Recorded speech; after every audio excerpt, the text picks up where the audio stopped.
இந்த வசனங்களை நாம் படிக்கிற நேரத்தில், ஆண்டவருடைய வாக்குத்தத்தங்களை நினைத்து பார்க்கிற நேரத்தில், அது எந்த நேரத்தில் இந்த விதங்களிலே நமக்கு பயன் தரும் என்கிறத ஆச்சரியப்பட தகுந்த விதத்திலே நாம் அதை யோசித்து பார்க்க முடியும்.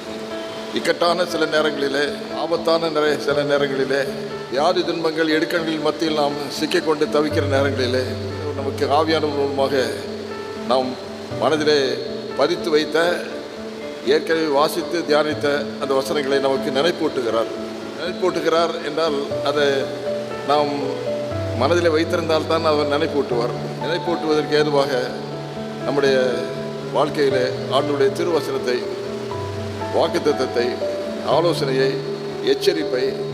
நாம் மறவாமல் அதை அவ்வப்போது நினைவு கூற வேண்டும், நினைத்து பார்க்க வேண்டும், அது குறித்து ஜாக்கிரதையில் வர இருக்க வேண்டும் என்று ஆண்டவருடைய திருவசனம் நமக்கு ஆலோசனை சொல்கிறது.